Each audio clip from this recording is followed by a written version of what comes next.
थी कि उनने क्या कर दी, चावल पसाना सिखा दी। तो वो कितनी खुश हो रही थी कि वो बाद तक के जब हम इतने बड़े बड़े हो गए तो हमको तब भी सुना रही, उनको कितना गुणगान हो रहा था, कितनी भक्ति हो रही थी। किसकी भक्ति हो रही थी, बड़ी माँ की भक्ति कर रहे थे। तो जब बड़ी माँ की भक्ति कर सकते हैं तो आत्मानुभवन करवाने वाले ऐसे देवशास्त्र गुरु की भक्ति करनी पड़ेगी कि फिर आएगी, कि वो भी अपने आप आएगी। क्योंकि हमने क्या कर लिया कि देवशास्त्र गुरु की भक्ति हमें फिर अपने आप रमने लगेगी, हम उसमें जमने लगेंगे, हम उसे अच्छा मानने लगेंगे।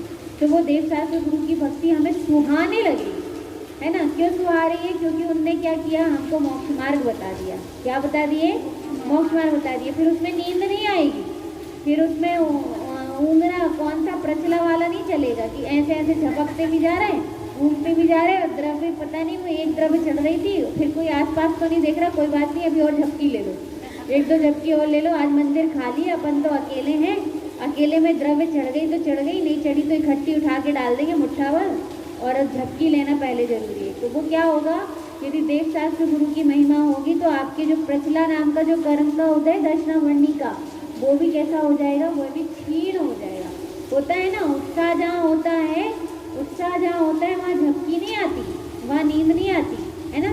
तो इसलिए यहाँ पर कहा कि सम्यक दर्शन कितने प्रकार का है, 2 प्रकार का है, निश्चय सम्यक दर्शन और व्यवहार सम्यक दर्शन। और यहीं पर से चलें तो निश्चय सम्यक दर्शन जो है, कौन सा सम्यक दर्शन, व्यवहार सम्यक दर्शन में 2 भेद बताए थे, देवशास्त्र गुरु का श्रद्धान और 7 तत्वों का श्रद्धान। उसके बाद यहाँ पर चला कि यदि निश्चय के अभाव में व्यवहाराभास होता है, व्यवहार का आभास होता है, ऐसा लगता है, ऐसा क्या होता है, लगता है, ऐसा है ऐसा नहीं है, वो ऐसा लगता है। तो इसलिए कहा कि वो क्या कहलाता है, व्यवहाराभास। क्या कहलाता है, व्यवहाराभास।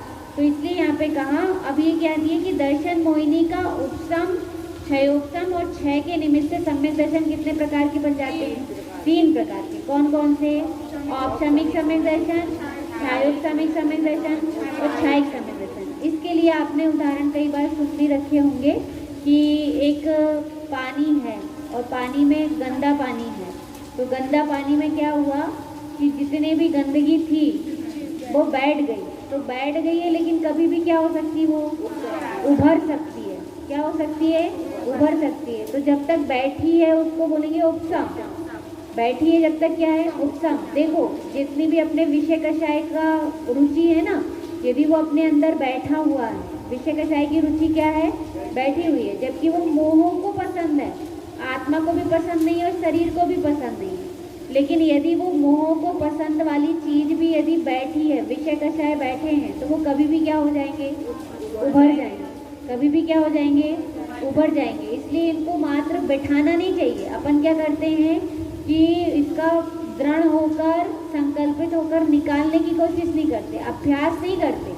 क्या नहीं करते, अभ्यास नहीं करते। एक बात बताइए, भोजन बनाते बनाते आपको कई बार 2 बज जाते हैं, सबको खिलाते पिलाते, तब भी आपको क्या है कि इतना बुरा नहीं लगता। और यदि उपवास के दिन आपको बैठाना पड़े मंदिर में और 2 बज जाए तो क्या होगा, तब कितने बार भोजन याद आता है ना। और वहाँ पर आपको प्रभुता मिली है ना कि आप घर की बड़ी बहू हो, बड़ी सास हो, बच्चे की मम्मी हो, तो आपको प्रभुता मिल गई है ना।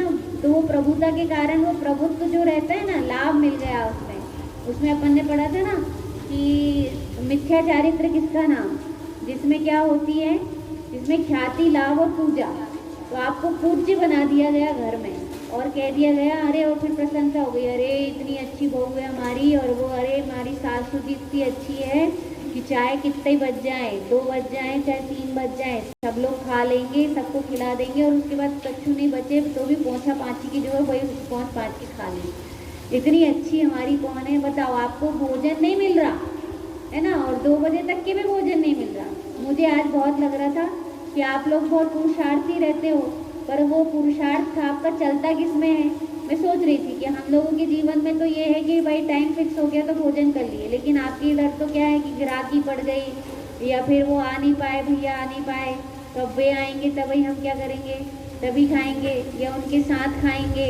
यदि ऐसा मेहमान आ गए तो उनका करने लगे, है ना, तो उसमें क्या हो जाता है कि आपका भोजन का टाइम आगे पीछे हो जाता है। कई बार 1:30 बज जाते हैं, कभी 2 बज जाते हैं, कभी 3 भी बज जाते हैं, है ना। तो वो क्या है, मेहमानों के लिए करने लगे, या फिर घट गया तो फिर से बनाने लगे, या फिर कोई और कुछ सुन लिया, या फिर दुकान में कोई काम आ गया तो और लेट हो गए। तो ऐसे आपके जीवन में तो ये सारी चीज़ें हो जाती हैं, और बात पता है आप इन सारी चीज़ों को बहुत अच्छे से सहन कर लेते हो। किसके कारण? क्योंकि थोड़ा सा प्यार से कोई बोल देता है ना कि आप ही इस घर की कौन हो, सेठानी हो। क्या बोल देते हैं? सेठानी हो। तो वो सेठानी सुनते ही से क्या हो जाता है, वो भूख पूरी की पूरी शांत हो जाती है, और सेठानी की प्रशंसा जो होती है वो रस घोलने लगती है अंदर ही अंदर, ड्रिप का काम करने लगती है। और वो ड्रिप का काम करती है तो क्या होती है कि बिना खाए पिए ही शरीर में क्या रह जाती है, ताकत आ जाती है ना। तो वो बताओ, वो जो ड्रिप मिल गई आपको, किसकी मिल गई? कि पूजा की ड्रिप मिल गई, पूज्यपना मिल गया। क्या मिल गया? पूज्यपना मिल गया। घर परिवार में पूज्यपना मिल जाता है, या आपकी सुनते हैं, है ना। आपने एक बार कह दी नहीं ये नहीं बनेगा, आज यही बनेगा, हाँ तो ठीक है यही बना लो। अब आपको पूज्यता मिल गई तो क्या होगा कि वो जब तक बन नहीं जाएगा तब तक के क्या होगा कि वो पूज्यता का अहम चलता रहेगा, पूज्यता का आनंद चलता रहेगा। वो पूज्यता के आनंद में जब अपन ऐसा कर सकते हैं, तो मुनिराज को जब आत्म पूज्यता मिल रही हो तो फिर उनको तो आत्मिक आनंद है ना। तो आत्मिक आनंद में कौन सी बड़ी बात है यदि वो उपवास हो जाए उनके 5-6, वो कौन सी बड़ी बात है उनके महीने भर में उपवास हो जाए, जल उपवास हो जाए, अंतराय जैसे ही आए तो अंतराय से टालकर छोड़कर चले जाए। तो इसमें कौन सी बड़ी बात? कोई बड़ी बात नहीं है। कारण क्यों? उनको क्या मिल रही है कि उनको आत्म स्वभाव की पूज्यता मिल रही है। तो जिसको विषय कषाय पसंद आते हैं वो क्या नहीं कर पाते हैं कि वो उपशम रूप दवा ही पाते हैं। अपन क्या करते हैं, फिर दबा लेते हैं, और जैसे ही प्रतिकूलता आई और अपने को कुछ बोला तो ऐसे भरभरा के आएगी ना वो क्रोध और कषाय कि उससे आपे से बाहर लाल पीले इतना ऐसे हमसे कही तो कही काए, और जे हमने अब समझ कर रही है, जे अपने आप को जानत का है, और हम भी देख लेंगे, इनको आने दो जरा, इनसे फ़ोन लगवाती हूँ, फिर इनसे भी बोलूँगी, क्योंकि वो भी आपको पोषण करेंगे, क्योंकि ये भी आपके कषाय के भागीदारी हैं और विषयों के भागीदारी हैं। तो विषय और कषाय वाले आपका पूरा परिवार ही आपको क्या करेगा कि हाँ चलो अपन लड़ाई करने पहुँच जाते हैं, और हो जाए तो जोर शोर से क्या हो जाएगी कि बढ़िया सी लड़ाई भिड़ाई भी हो जाएगी। तो वो लड़ाई भिड़ाई वो उपशम दशा को प्राप्त थी। कौन सी दशा को प्राप्त थी? उपशम। तो उपशम तो क्या होती है, उभर के आ जाता है। तो ऐसे मिथ्यात्व में भी जब उपशम करते रहते ना कि नहीं थोड़ी देर की बात है, थोड़ी देर की बात है, हम शरीर मान ले रहे हैं, जब तक के मंदिर में बैठे तब तक शरीर, तब तक आत्मा है, और घर जाते ही हम क्या हो जाएंगे, शरीर हो जाएंगे, है ना। घर कोई बात नहीं, हम थोड़ी देर के लिए मान ले रहे, दीदी कह रही है पढ़ा रही है इसलिए हमने थोड़ी देर के लिए अपने को क्या मान लिए, आत्मा। और घर जाके तो हम कौन है, शरीर हैं, और शरीर में ही हमको क्या करना है, खाना पीना मजा मौज करना है। हम थोड़ी देर बैठ जाते हैं, वो तो क्लास में वो भी पेपर का लक्ष्य बन गया है, सब लोग दे रहे हैं, सबके नंबर आ रहे हैं और सबकी प्रशंसा हो रही, नंबर आ रहे तो आ रहे, साथ में क्या हो रही है, प्रशंसा हो रही है ना। हमारी क्या नहीं हो पाएगी, हमारी प्रशंसा नहीं हो पाएगी। तो ये सोच से ही क्या होती है अपनी, कि अपने को उनके प्रति क्या आने लगता है कि उनके प्रति अपन उत्साहित होते चले जाते हैं, और जिन चीज़ों में अपने को शरीर का कोई भी प्रयोजन भाषित नहीं होता है वहाँ पर निरुत्साही होते चले जाते हैं। तो इसलिए यहाँ पर कहा कि जो सम्यक दर्शन होता है उसमें किसके प्रति उत्साहित होते हैं, आत्मा के प्रति उत्साहित होते हैं। तो क्या हुआ, औपशमिक सम्यक। कौन सा सम्यक? औपशमिक। औपशमिक में क्या होता है, दबा हुआ।